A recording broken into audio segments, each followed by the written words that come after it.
दी गई जानकारी को जानेंगे। तो क्लास 3 के सभी बच्चे, आप सभी अपनी गणित की पाठ्य पुस्तक के पेज नंबर 1 को निकाल लीजिए। जी टीचर जी, मैंने तो निकाल लिया। सभी बच्चों ने भी क्लास 3 की गणित की पाठ्य पुस्तक के पेज नंबर 1 को निकाल लिया होगा। राजू भैया, इस पाठ का नाम है किधर से देखें। इसमें धीरज और अंशुल की बनाई हुई कार पर चर्चा चल रही है। ठीक है टीचर जी। तो चलिए, मैं इसमें दी गई जानकारी को पढ़ती हूँ, आप सभी मिलाइएगा और समझिएगा। हमारे शिक्षक ने हमें एक बार एक कार का चित्र बनाने के लिए कहा। हम सबने कार के लिए अलग अलग चित्र बनाए। अगले दिन बड़े मजे से हमने एक दूसरे को अपने बनाए हुए चित्र दिखाए। तभी अंशुल ने हंसना शुरू कर दिया। वो धीरज की बनाई कार के चित्र को देख रहा था। तो बच्चों, आप देखिए धीरज के चित्र। टीचर जी, सच में ये कार का चित्र है। मैं भी नहीं समझ पाया था। मुझे तो ये एक बड़े चौकोर के अंदर छोटा सा चौकोर लग रहा था। हाँ राजू भैया, ये तो अंशुल भी देखकर हंसने लगा होगा कि ये कैसी कार है। अब आगे पढ़ते हैं, सभी मिलाइएगा। अंशुल ने कहा, ये तो ऐसा लग रहा है जैसे एक बड़े बक्से में छोटा बक्सा रखा है। फिर अंशुल ने अपना बनाया हुआ चित्र दिखाया। टीचर जी, अंशुल और मेरी सोच तो बहुत मिलती जुलती है, इसीलिए तो मुझे भी हंसी आ रही थी कि ये कैसी कार है। और जो अंशुल ने कार बनाई है वो कार जैसी लग रही है। हाँ राजू भैया, पर इसे हम ये नहीं बोल सकते कि कार नहीं है, क्योंकि कोई भी वस्तु अलग अलग जगह से अलग अलग दिखाई दी है, इसलिए धीरज का चित्र भी सही है। अच्छा, अब धीरज क्या बोल रहा है उसकी सुनते हैं, आप मिलाइएगा। धीरज ने कहा, उसने कार को ऊपर छत से देखा। क्या आपको लगता है कि उसका बनाया हुआ ये अजीबोगरीब चित्र सही है? जी टीचर जी, अब समझ में आ गया कि धीरज का चित्र इस तरह से क्यों बना है, क्योंकि उसने कार को ऊपर से देखा था। टीचर जी, अभी आपने बताया कि अलग अलग जगह से सभी वस्तु अलग अलग नजर आती है। जैसे कार को आगे से देखो तो अलग, बगल से देखो तो अलग, ऊपर से देखो तो अलग। ये तो आकृति हुई ना टीचर जी, जैसा कि हमने दूसरी कक्षा में पढ़ा था इनके विषय में कि कोई चौकोर, कोई त्रिकोण और कोई गोल घेरे जैसी आकृतियां होती हैं। शाबाश राजू भैया, अब हम अगले पेज पर चलते हैं। तो आप पेज नंबर 2 निकाल लीजिए और सभी बच्चे भी अपनी अपनी किताब का पेज नंबर 2 निकाल लीजिए और देखिए क्या दिया हुआ है। टीचर जी, इस पेज में तो मुझे बहुत से चित्र दिखाई दे रहे हैं। बहुत अच्छे राजू भैया, आप ये बताइए कि आपको क्या लग रहा है इस पेज को देखकर। इस पेज में क्या करना है हमें? टीचर जी, मुझे तो लग रहा है कि इस पेज में भी पिछले पेज की तरह ही वस्तुओं को अलग अलग साइड से देखना है और पता लगाना है कि ये कैसी दिखेगी। शाबाश राजू भैया, आपने बिल्कुल सही अंदाजा लगाया है। अब हम चलते हैं इस पेज के पहले चित्र की ओर। इस चित्र को देखकर आपको क्या लगता है, क्या हो रहा है? टीचर जी, मुझे तो ये किसी अलमारी का चित्र लग रहा है, जिसमें एक बिल्ली अंदर जाने की कोशिश करती दिख रही है। नहीं राजू भैया, ये चित्र अलमारी का नहीं है, ये चित्र एक कक्षा का है और ये बिल्ली शिक्षक को देखना चाहती है। अब समझ में आया टीचर जी। क्या समझ में आया राजू भैया? टीचर जी, मैं ये समझ गया कि ये एक कक्षा का चित्र है और बिल्ली इस कक्षा के शिक्षक को ढूंढ रही है और हमें ये पता लगाना है कि कक्षा में शिक्षक किस तरफ मिलेंगे, है ना टीचर जी? आपने सही समझा है राजू भैया। अब आप बिल्ली की शिक्षक को देखने में मदद कीजिए। टीचर जी, बिल्ली तो कक्षा में पीछे की ओर है। ये कैसे पता लगाया आपने राजू भैया? टीचर जी, क्योंकि हम स्कूल में तो बेंच के पीछे बैठते हैं और खिड़की से देखने पर तो ऐसा ही लग रहा है और बच्चों के सर भी बेंच के पीछे दिख रहे हैं। बहुत अच्छे राजू भैया, आपने बिल्कुल सही बताया है। अब ये बताइए राजू भैया कि इस कक्षा में शिक्षक कहाँ पर खड़े हुए हैं? टीचर जी, इस कक्षा में शिक्षक आगे की तरफ खड़े हुए हैं। राजू भैया, आपने ये कैसे पता लगाया? क्योंकि टीचर जी, शिक्षक हमेशा सामने की तरफ खड़े होते हैं। बहुत अच्छे राजू भैया। अब हम चलते हैं अगले चित्र की ओर। ठीक है टीचर जी। राजू भैया, आपको इन सभी चित्रों को पहचानना है और किस तरफ से देखने पर ये चित्र ऐसे दिखेंगे, वो आपको इन चित्रों के नीचे लिखना है। मैं समझ गया टीचर जी। आशा करती हूँ कि हमारा रेडियो प्रोग्राम सुनने वाले बच्चे भी समझ गए होंगे।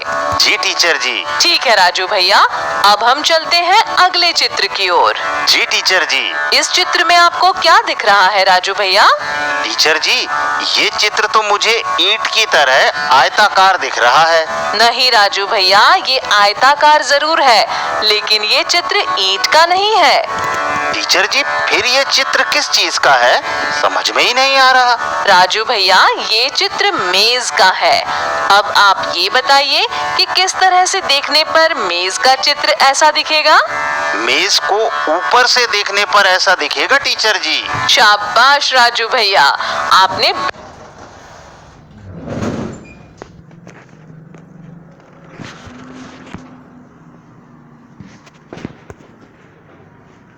शाबाश राजू भैया। मुझे लगता है कि आप इस पाठ को अच्छी तरह से समझ गए हैं। अब बाकी के दोनों चित्रों को भी आपको पहचान करके उनके नीचे लिखना है कि किस तरफ से देखने पर ये चित्र कैसे दिखेंगे। जी टीचर जी। ये आपका होमवर्क है बच्चों, जिसको आपको रेडियो कक्षा के बाद हल करना है। जी टीचर जी। ठीक है राजू भैया, अब हम चलते हैं अगले पेज की ओर। अब आप पेज नंबर 3 खोल लीजिए।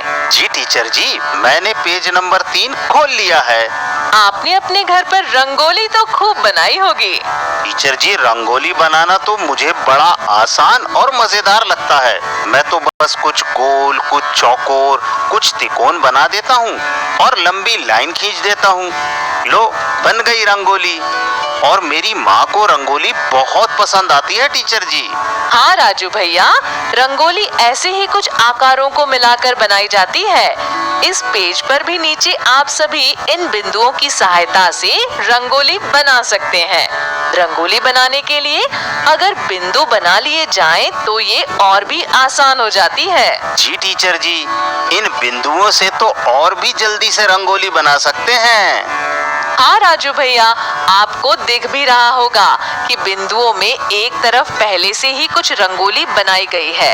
वैसा ही कुछ आप लोग भी बना सकते हैं, पर ये काम आप कक्षा समय के बाद कीजिएगा। जी टीचर जी। राजू भैया, अब आप पेज नंबर 4 निकाल लीजिए। जी टीचर जी, मैंने पेज नंबर 4 निकाल लिया है और इस पेज पर तो बिंदुओं की सहायता से डिजाइन बने हुए हैं। बिल्कुल ठीक राजू भैया, जरा इन डिजाइन को ध्यान से देखिए। क्या ऐसी डिजाइन आपको अपने आसपास की वस्तुओं में भी दिखाई देती है? जरा इसकी पहली आकृति को ध्यान से देखिए और बताइए कि आपको ऐसी आकृति कहाँ देखने को मिल सकती है? अरे हाँ टीचर जी, मुझे समझ में आ गया।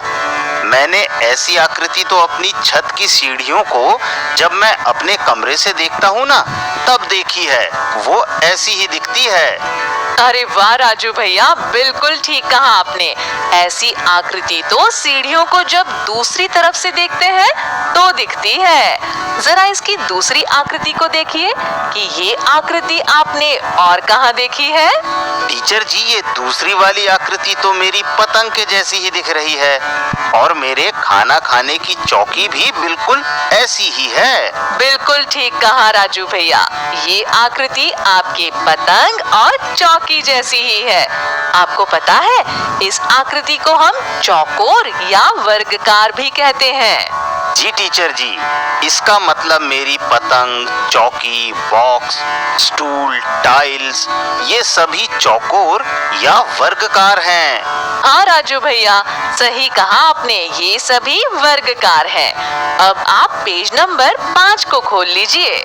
जी टीचर जी, मैंने पेज नंबर 5 खोल लिया है। ठीक है राजू भैया, आप इस पेज में क्या दिया है, वो क्या करना है, पढ़कर बताइए। जी टीचर जी, इस पेज के पहले भाग में सबसे पहले हमें बिंदुओं को मिलाकर अपनी पसंद की आकृति या डिजाइन बनाना है और दूसरे भाग में हमें 6 अधूरे वर्ग और आयत दिए हैं जिन्हें बिंदु मिलाते हुए पूरा करना है। ठीक है राजू भैया, तो आप अब पहले भाग में अपनी पसंद की आकृति बनाइए।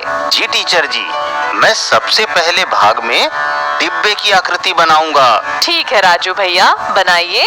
मैं पहली बिंदु से 5 बिंदु सीधी मिलाता हूँ, उसके बाद 5 बिंदु दाईं तरफ, फिर 5 बिंदु ऊपर की तरफ सीधी और 5 बिंदु बाईं तरफ मिलाता हूँ।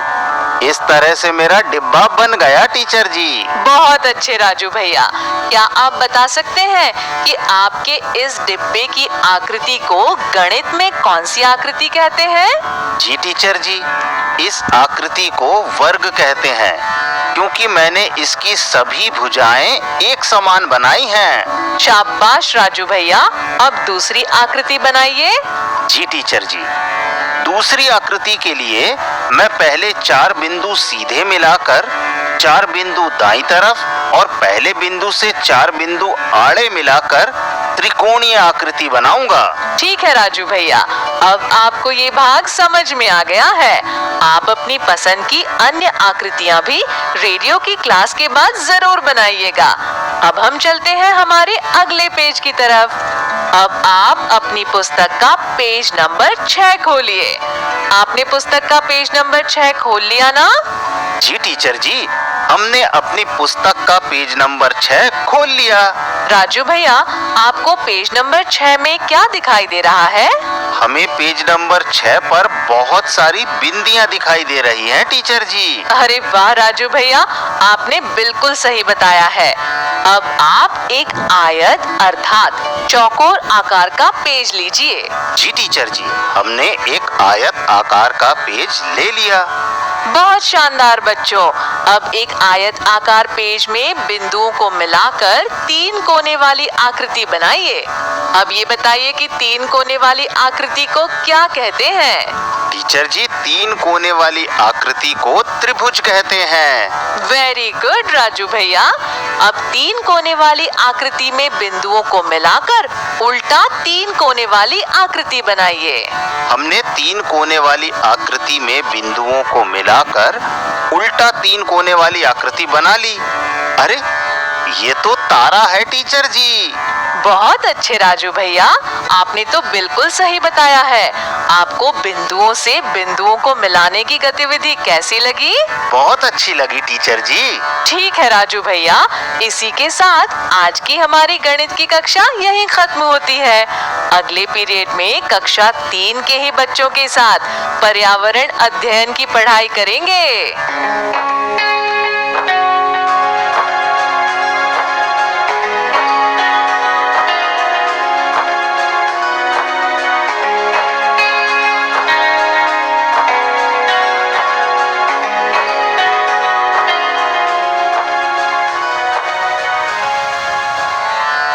आज मैं राजू भैया को एक प्यारी सी गुड़िया रानी जिसका की नाम पूनम है, उसकी कहानी सुनाना चाह रही हूँ। टीचर जी, आपने पूनम को प्यारी सी गुड़िया रानी कहकर क्यों पुकारा? राजू भैया, पूनम को मैंने प्यारी सी गुड़िया इसलिए कहा क्योंकि वो रोज विद्यालय जाती थी, कभी भी विद्यालय ना जाने के लिए बहाने नहीं करती थी। अच्छा टीचर जी। अच्छा सुनो, एक लड़की जिसका नाम पूनम है, पूनम अपनी माँ से बोलती है, माँ आज मुझे स्कूल भेज दो ना, 2 दिन से घर में बैठे बैठे बोर हो गई हूँ। माँ ने जवाब दिया, तुम्हें अभी भी बुखार है, बाहर जाकर चारपाई पर लेट जाओ। चारपाई पर लेटे लेटे पूनम को नींद आ गई। टीचर जी, फिर क्या हुआ?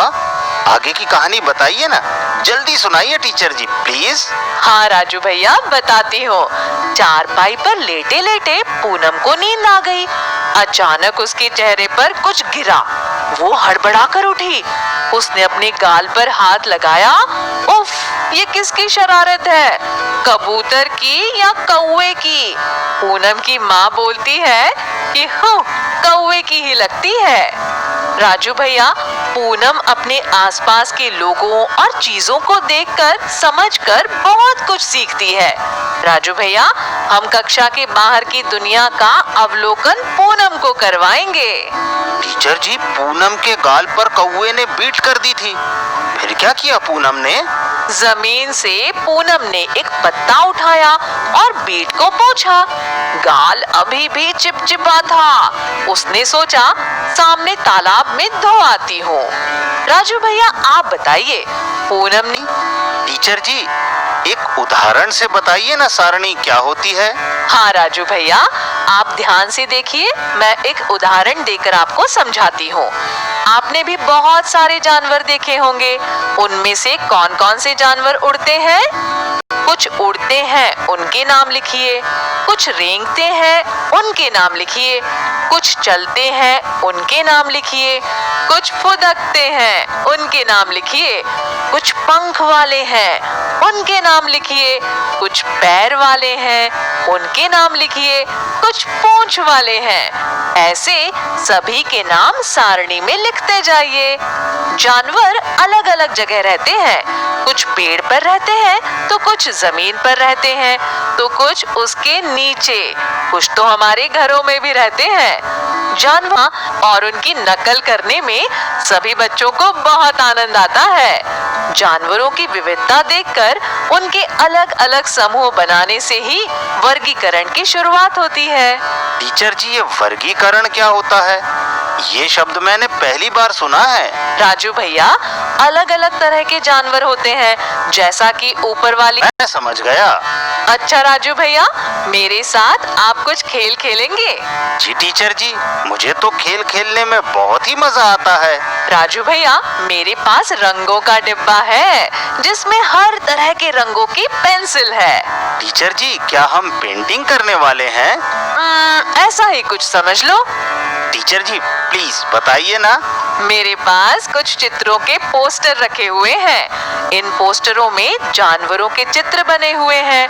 अलग अलग प्रकार के जानवरों के चित्र बने हुए हैं। तो इन रंगों से जानवरों के चित्रों को रंगना है टीचर जी? नहीं राजू भैया, सभी चित्रों को नहीं रंगना है, यही तो खेल है। टीचर जी, ऐसे जानवरों को ढूंढना है जो कि हमारे घर में नहीं रहते। टीचर जी, फिर क्या करना है? राजू भैया, हमको इस पोस्टर में सिर्फ उन्हीं जानवरों के चित्रों को रंगना है जिनको हम अपने घर में नहीं रख सकते हैं। राजू भैया, ये खेल बहुत ही ध्यान से खेलना, क्योंकि आपको केवल वही चित्र रंगना है जिन जानवरों को हम अपने घर में नहीं रख पाते। ठीक है टीचर जी, मैं ये खेल बहुत ही ध्यान से खेलूंगा। अच्छा राजू भैया।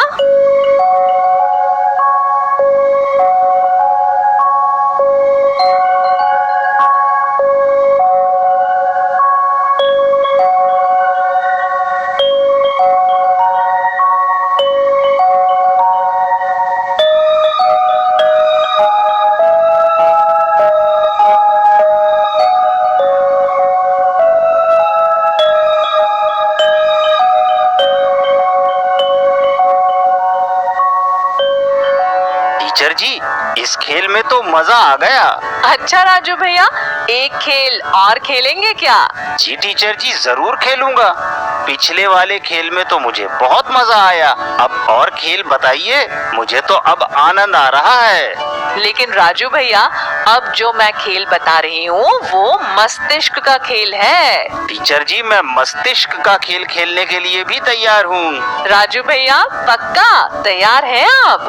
टीचर जी, एक प्रश्न मेरे मन में उठ रहा है। हाँ राजू भैया, हर तरह के प्रश्न मुझसे पूछ सकते हैं आप, पूछिए। टीचर जी, ये मस्तिष्क खेल क्या होता है? राजू भैया, ऐसा खेल जिसमें मस्तिष्क में जोर डालकर खेला जाता है। मतलब टीचर जी?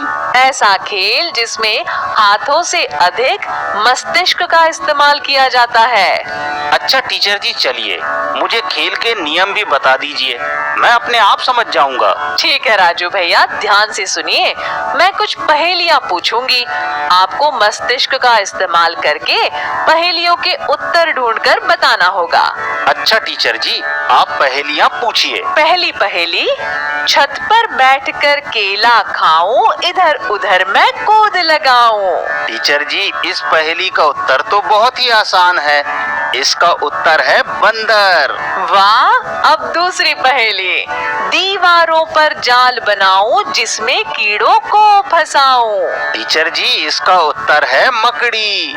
वाह राजू भैया, मजा आ रहा है ना? जी टीचर जी, बहुत मजा आ रहा है। तो अगली पहेली, जाग जाग कर रात बिताऊं, दिन निकले तो मैं सो जाऊं। टीचर जी, इसका उत्तर है उल्लू। अगली पहेली, टर्र टर्र की रट लगाऊं, फुदक फुदक पानी में जाऊं। इसका उत्तर है मेंढक। बिल्कुल सही। पांचवी पहेली, बारिश के बाद नजर मैं आऊं, पाँव नहीं पर रेंगता जाऊं। केंचुआ। अरे वाह राजू भैया, आपने तो सभी पहेलियों के उत्तर बहुत जल्दी जल्दी बना लिए। शाबाश राजू भैया। छठवीं पहेली बूझो तो जाने, धीमी चाल से चलता जाऊं, दौड़ में फिर भी जीत मैं पाऊं। टीचर जी, इसका उत्तर है कछुआ। इस खेल में तो बहुत आनंद आ गया। हाँ राजू भैया, हमने खेल खेल में बहुत से जानवरों के नाम और व्यवहार का अध्ययन भी कर लिया। जी टीचर जी, इसमें बहुत मजा आया। बहुत बढ़िया।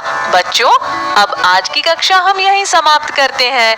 दोस्तों, अब हम आपको ले चलते हैं हमारी प्यारी दोस्त मीना के पास और देखते हैं कि आज मीना क्या कर रही है। तो चलिए सुनते हैं कार्यक्रम मीना की दुनिया।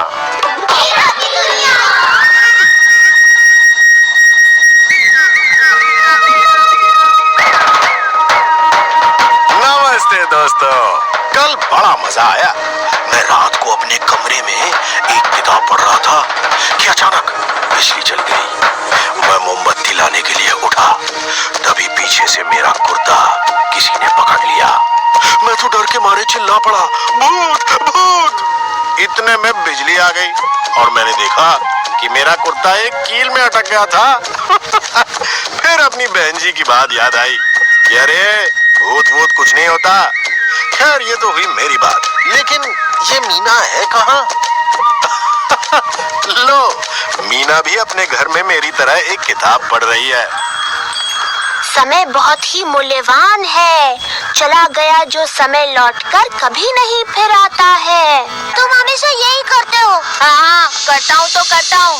अरे ये कौन है जो इतनी जोर जोर से बोल रहा है? जाकर देखती हूँ। तुम हमेशा अपनी क्यों चलाते हो दीपू? क्योंकि मैं इस टीम का कप्तान हूँ। राजू, दीपू, क्यों झगड़ा कर रहे हो तुम लोग? देखो ना मीना, ये दीपू मेरी बात नहीं मानता। पहले मुझे ये तो बताओ कि आखिर बात क्या है? मीना, अगले रविवार को हमारा क्रिकेट मैच है और हमारे पास तैयारी करने की जगह ही नहीं है। जहाँ हम खेलते थे वहाँ कुछ लोगों ने गेहूं की फसल काट कर रख दी है। इसीलिए मैं राजू से कह रहा हूँ कि मेरे घर के पीछे जाके खेलते हैं। पर ये हर बार अपने घर के पास ही खेलने को कहता है। अरे तो तुम गांव के खुले मैदान में क्यों नहीं चले जाते? वो तो है भी बहुत बड़ा। मीना, मैदान के पास वो झोपड़ी है ना, जहाँ कुम्हार चाचा रहते थे। हाँ, पता है, सब कहते हैं अब वहाँ उनका भूत रहता है। नहीं मीना, मैं वहाँ नहीं जाऊँगा। राजू, भूत जैसा कुछ नहीं होता। तुम्हें याद नहीं, बहन जी ने भी हमें यही बताया था। पर मीना, हमने खुद उसकी आवाज सुनी थी। हाँ, मेरी माँ भी वहाँ खेलने को मना करती है। हाँ, वह सचमुच भूत है मीना। चलो, हम सब वहाँ साथ चलते हैं। अभ्यास तो करना ही होगा, नहीं तो हमारी हार पक्की है दीपू। हाँ मीना, हम सब साथ चलते हैं। बच्चे मीना के साथ मैदान चले तो गए और मीना के हिम्मत देने से अपना खेलना भी शुरू कर दिया। पर जब दीपू ने जोर का बल्ला घुमाया तो गेंद उस झोपड़ी के पास चली गई। अरे, यहाँ से तो सचमुच कुछ अजीब सी आवाजें आ रही हैं।